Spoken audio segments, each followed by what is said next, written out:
Hello and welcome to today's video. When it comes to conflict, the world is always interested, until it is about South America. However, there is one incident almost 150 years ago that still shakes this continent today. The disputes over the mineral-rich Atacama Desert from Chile and Bolivia. The Atacama Desert is one of the driest places on Earth and is known for its vast reserves of valuable resources, including copper, lithium, and nitrate deposits. The region has significant economic and strategic importance, making it a source of contention between Chile and Bolivia.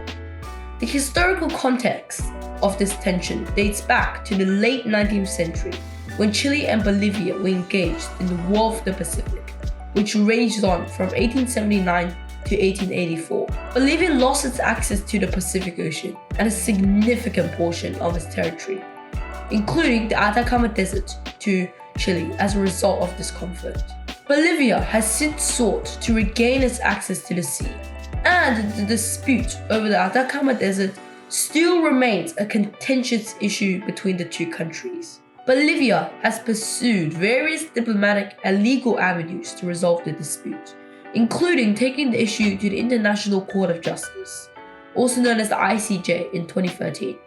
However, after 5 years, in 2018, the ICJ ruled that Chile had no legal obligation to negotiate Bolivia's sovereign access to the Pacific Ocean. This decision further heightened the tensions between the two countries. Geopolitical factors also play a role in the tensions between Chile and Bolivia. The Atacama Desert's mineral resources, particularly its vast resources of lithium, have gained global significance due to its critical role in the production of modern technologies, including electronic vehicles and renewable energy storage. The competition for control of the valuable resources has intensified the tensions between Chile and Bolivia, as both countries seek to capitalize on their economic potential. Border security concerns also contribute to the tensions, with both countries placing importance on protecting their respective borders and national sovereignty. Political dynamics and nationalism within the two countries also play a role in shaping the disputes, with historical narratives, cultural pride, and domestic politics influencing the stance of each country on the issue. The tensions between Chile and Bolivia over the Atacama Desert also has significant implications for the wider region. It has impacted diplomatic relations, trade, and regional stability, as well as cultural and historical perceptions of the debate. The issue remains complex and multifaceted, with challenges and opportunities for resolution.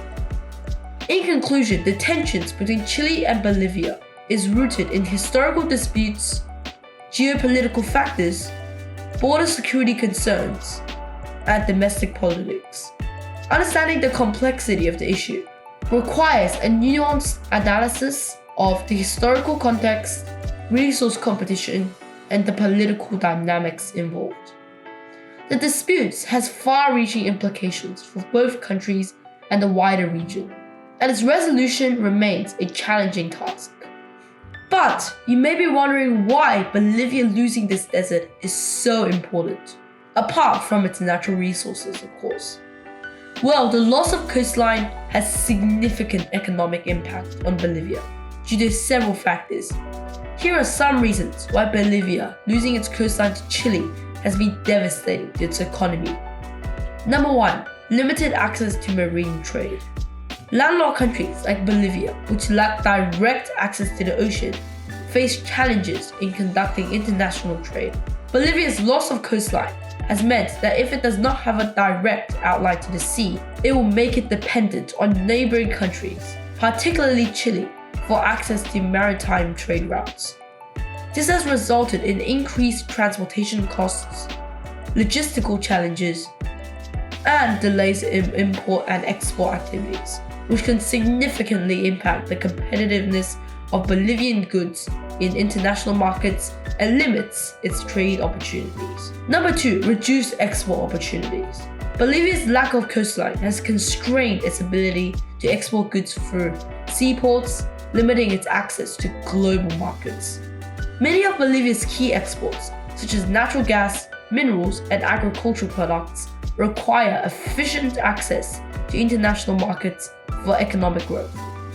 The absence of direct maritime access to international markets has resulted in high transportation costs and limited export options, reducing Bolivia's ability to expand its export-oriented industries and diversify its economy.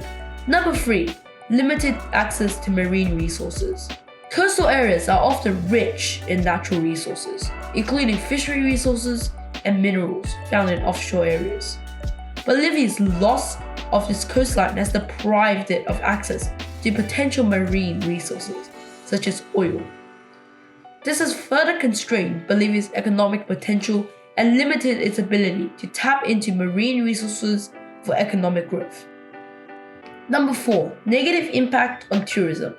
Coastal areas are often major tourist destinations, attracting tourists for the beaches, water sports, and other recreational activities.